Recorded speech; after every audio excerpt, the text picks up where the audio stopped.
me hunu hwesa se na anu yam koto patroni atum cement isu da 120 nti me hunu sisa bia obekono income taxes ne taxes ahodo sensan wa ye geno obi ton hwuo kagitia obekono ya tax no twa ticket ya ma menum ti dwom ton ne ma o twa ticket ena abrantie bi so na adwen se me de saa ne ma nyina me nye bi ma wie school me hye dem atwe me phone na ma twa bet ba akofo betima twa bet edi by 100 million obi su tira oya bi kura the whole day we yitire mi unu pe ba akobi ya bi kura 15 cedis 30 cedis watemu bi akotua tax na de ono tre dem etwa bet watemi edi 100 million na se yete 10% ma oman no a kame hu funso e wo mu nti no associate o insurance what ya say e betima ba so oman obi obe insurance mfie be se ono nko hospital da esanko ono ni sika ba bo obi o eso udi agora sika ba 100 cedis ya ba tworo se kwa abonte 50 cedis na tworo se koto mene obeye interview bi en chesa a check na en chesa okay fa levy any betting tax a e wo ho no ma I can remember say me busa say who ne say His Excellency John Dramani Mahama president a odi Ghana man so e betimi aye free o ma wo ye say wo de wo nyi ni so betumi aye free esan say wo nim de mu ne de wo hu ni so betumi aye free enro aye papa yi atumi assign ne a levy any betting tax no wo e de free na nya no nko papa John Mahama assign so a reduce passport wo your passport wasan a reduce amana bafam enti ye busa wo say edien e na wo beka e de afasa asem san say wo die mu na radin shram die wo mu ni sa betting taxi mi no asuni mfa so ma me because mi ntwa bi okay ana me ankasa no sa ayi no ka me hunu se wo ho andi mi ni problem ho sa betting tax no okay mi ni problem how yeah because me hunu say amamrante pimpa djuma okay obi te kagitia tonsuo ye tax no you take the man obi awie university onya adwuma se si ameka se impostu no waya baba kakara bi tokuru bim itin ko yi ba ako a bi kura bedi be ta don ko me yansare bi mai obekono income taxes ne taxes ahodo sensan wa ye geno obi tonsuo kagitia obekono ya tax no twa ticket ya ma menum ti dwom ton ne ma o twa ticket ena abrantie bi so na adwen se me de saa ne ma nyina me nye bi ma wie school me hye dem atwe me phone na ma twa bet tio ma twa bet ba akofo betima twa bet edi by 100 million obi su tira oya bi kura the whole day we yitire mi unu pe ba akobi ya bi kura 15 cedis 30 cedis watemu bi akotua tax na de ono tre dem etwa bet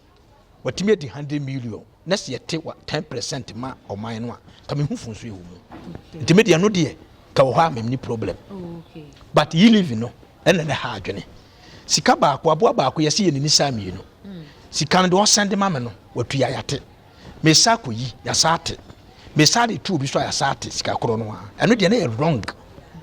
tina me ban pp a chiri sa se me wo munyi ene obi antia wo manyi afiri ho ehu nyina bufuo ka ho e hye di pa kuma de to abati MPP aban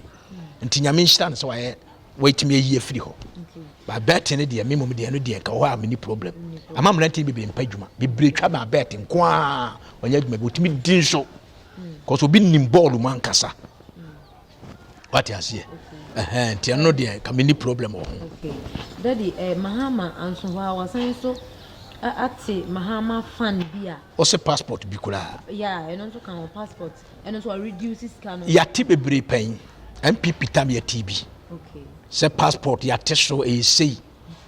10 years and son as spy about 350 cedis me da se obekọ passport office ho no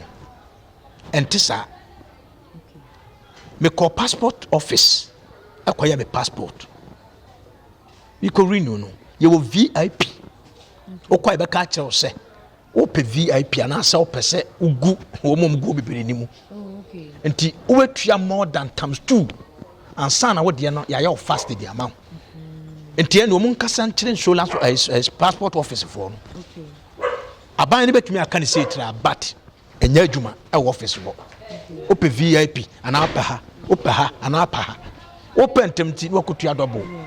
ne de wakọ ba foforo ko office foforo na wa dam sawsi kaswa no na so te enipa ne mu bebre ntime no Ghana na yetimi ka but yɛne ni akyire sɛ adeɛ na ɛyɛ adwuma anaa ɛnyɛ tiɛ no ɔmo nkɔ office wɔn obi yɛ sa yɛbɛtumi atena yɛn nkyɛn no the passport office for no bebree ɔmo akyɛ mu. Mahama asan so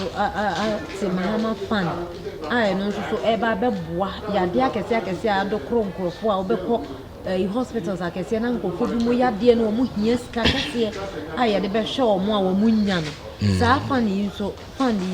so eba bɛboa ahwɛ saa nkorɔfo no bɛda ase ɛyɛ adwempa nanso Ghana no ayɛ koko football bɔ wonni anim a yɛ mpaase bi ma wo yɛ a wɔkan no kɛyɛ adwempa pa na wɔde aba but ebeduru baabi no yɛbɛhwɛ nipa anim woyɛ wɔn aboro ba deɛ a ebetumi affect abɛboa wo woyɛ nana bi ba ebetumi aboa sikani bi ba ebetumi aboa wo yɛne mɔborɔfo bi asɛbe wɔte akɔda bi asɛ yɛnim ne maame nim ne sinim ne hwee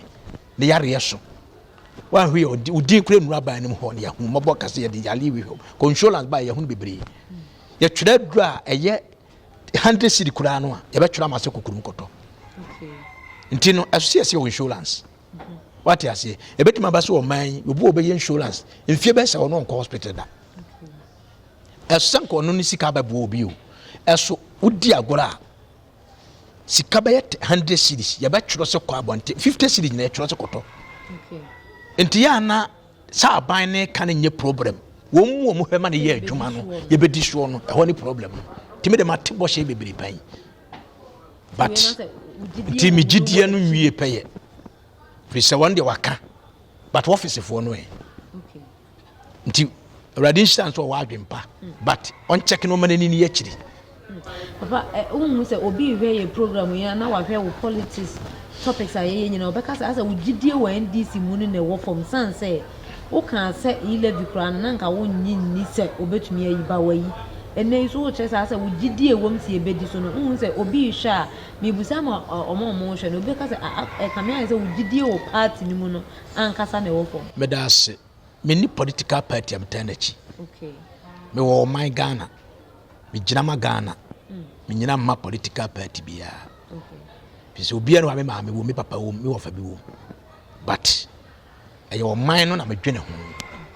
yɛ hunu sɛ ɛma aban bebree aba ɛde adwempa bere wɔ man no ba yɛ ne yɛ wɔ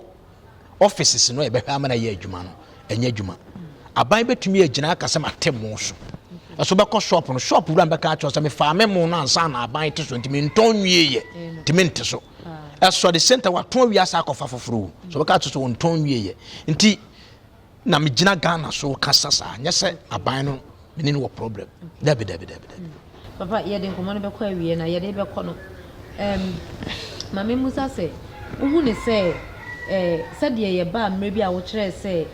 Mahama 1 year no Ghana bɛkɔ ɔhaw mu a ho kyerɛ mu ɛbɛkyerɛ sɛ menkɔ obi mede bisa asɛm mehyɛ nkɔm to hɔ a na wobisa me a menkɔ obi nti woka ne saa sɛ deɛ ɔman ne bɛfa mu no bɛma yɛn yɛhu sɛ Nyankopɔn anyi his excellency na sɛsia yi nso nneɛma na wahyɛ aseɛ tax a wɔtetetete so no wohu sɛ waasɛm no yɛ adame wowani so na wode ka ɛnyɛ mani so ɛne wadwenem tie deɛ ɔbɛbusa na mebusa wowani so no wadwenem na ade ka okay nti no yɛntoma nyame papa 4 years 4 months yi mu yi yɛntoma tax yɛyi levy tax yɛ reduce yɛntoma Nyankopɔn nto unhu ne sɛ bia nsesan bia ba Nyankopɔn yɛbotaeɛ ne yɛmpaeɛ ne sɛ ɔbɛbɔ bra ama ɔman no akɔ n'anim okay wote aseɛ but yɛmfa nipa bi ho ahi ɛne adwembɔne nipa su ntoaba yɛntaa nipa mfa ntoaba yɛgyama nyame twusu but wɔtan ɛne yɛduru saa na mepɛ sɛ mekyerɛ Ghana for the time the truth nti ɛno deɛ menkɔ hɔ bio nti papa wo da so gyina hɔ sɛ after sɛ yɛyi levy tax yɛyi betting tax ni nyinaa no still la Ghana ɔbae Ghana yɛte ha yɛtumi lanche dan epenti lanche na inside kora yɛngu concrete okay Ghana na woteɛ no yɛtumi penti dan lanche dan no inside kora no na yɛngu cement okay nti minim Ghana shu because spiritual and physical what must say okay adwen papa bɛn no a kofo amfa amba to do baby no the paso wanya hwe otimase nti Ghana yeka base abayo no eno ne asem o kan so be levi wayi o kan so be Burton wayi mo ena me sinya me nhira no because MPP time pra me kan sa asem no o ma fa anya adwuma me bu free preach tia radio station bia no kwa me preach na me ntia sa ade tina me cho se me ni political party na me gina Ghana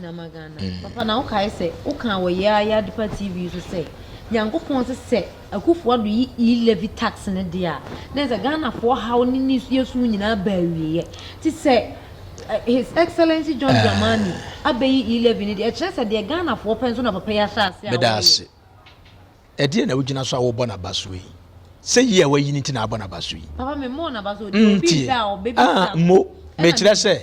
wayi sa yi levy no enti na wo bona baso se waya de good ena me ka se na na adunyi na mu MPP baumia wanyi ena o mato abatia no meboa enti yi a wayi na wo ani age ena so de a me fa se ho so wo manti no ena ye de amuma bo position enti so anti enti na wo metuko daddy ye da se wanya mre eni atwetwe nkomo na me musa se o sha se de papa President John Dramani Mahama ebeboa NDC party no otena bia ma bia o mbesan so ade o man so be next 4 years ya duru hene yendru baby ntimi nkire decisions say oh said de ye said free asebru nsu ntama na me hunu hwesa me hunu hwesa se na anu yam koto patroni atum sumanti su da 120 ntimi hunu sisa bia nti so yere no ho ye na dwuma pa de adan ye mo na baso papa se o se 4 months pen ye ba mo nti na me che o se 4 months bi se me mu asem se me hunu se o bo no ho modena me ntimi nkire efi se ye nu ba bia okay but what did they make mo o ye bi ye to bisum o ye bi ye to bisum nti ye se me nyina de ye hene sumanti adu 120 o ye no o hwe be boa NDC party fine baby nti afa no wo hye na nhye ye nti so wo da so e twen mo ye wa twen yim nti so ka sesi a no se me man 100% a me man se ya me ntimi ka se yi living ko a wa yi ni nti no o man ne ye ho atoye fom because me ka se petrol kwa ye tum e ma ka sika fo kwa ye se ngom betum asoro na tie akonya so nti de wo de bo na ba so no ba bi so enye ye no so ka wasem okay ti 11 de nyame nhira no ba petrol ye sa tum ne ene cement ye do 120 ye oh nti no so nti cement no obetena so yi na adu 1 oba ye ni ato ndi MPP connect that say na 95 na 100 ai de ye campaign ti ai na sisi ya say the cement ye do 100 cedis and 120 oh nti Ghana no da bia me ka se nya aban no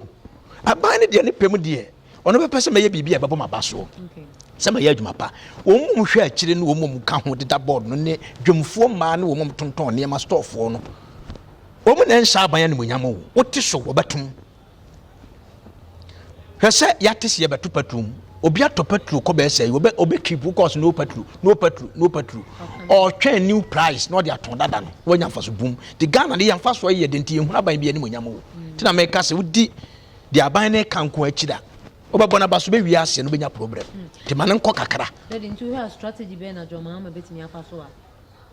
obesan wanya nne wanya befo e wo political ayidie oh wonim de na wo man no so agina di ya to aba ma no obi ene wa wi ni sabot no bi nti won hwe wo man no do aye de ado no to aba na ma no wanya adwuma pa ma wo man na nye de ntia me busa said de na obeya ebetimi aboa no next ebetimi aboa party in the next 4 years and years MPP time wo chire mu so mu yi emwa Ghana mu emwa party no and this is MPP time wo kan say otumi yi 11 na nke be bo MPP nti ade ntina we di aba na ye bisa o say ono so de na wo ya bedase on se si aye kasa yi Ghana na koye ekoyie mame aban na good sir ankoye amame aban we wa bonche obi a me kasa obi siri o ko no woni position Ban pipi and this by wabenya position kasiye. Na yere ne mani agi huri tete ankonyam esankwai. At the same time, about corona pam will be so in office. One morning kayu, because of beer buying from the buy, and answer will need sa party win. Uncle Tenefi, Sabi, so very abu, so by day won't go. Tis our buying the air in a deal. I want to got Tenefi and 1 year in the ma, on back and for a banana so mobility. Medasi inti Ghana mamu e yamabi ekoyi yemawa Asia no obi hye na office timika chance wo yan PP ni onko fie ye de ndisi na na oman no ya cheche ne political party anase ya dwen oman Ghana no inti mi hunu hwe eno na wo ka obi nti ase se yesi ya dwen oman ho de a oman ba bia ye oman ba ye ni MPP ye ni ndisi ye ni CPP do onimu ye no ye mfa ne nhyɛ ho na sabi minim ye yesi mo party fufuru nti apam ya menya Ghana ni na me togo ni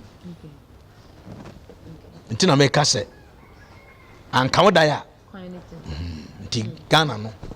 yanhwɛ de nyame bɛyɛ awurade nhyira John Mahama amen your president excellency so yi live na free awurade nhyira no bebre abusia ahana bema kwan na yɛde ene dwumadi anase ene nkomotetwe no akɔ mene Apostle General Moses Osei out that the voice of our ministry ano awiye mmere nyankopɔn de papa yi ɛyɛ adwuma pa enti de akye wo so a wonte ase no misro fa ne number no na frɛ no na eniema enkoso yi emfama lekin ya nyankopɔn de ho asɛm ema ni sɛ woyɛ bi ebia na ɔhaw bi nya no nko ɔhaw bi ɛda wo so no wo frɛ papa ene ne twetwe nkɔmɔ wonya brɛ ɛtena nim ene wo di nkɔmɔ na wasoa wɔ ne soa a eson edi ama papa fa numbers me 0247 0247 1445 86 and our WhatsApp is 0240 32 59 66 intimate for yede en common ebesi ya na churu so bia no frɛ papa Mr. Mankwa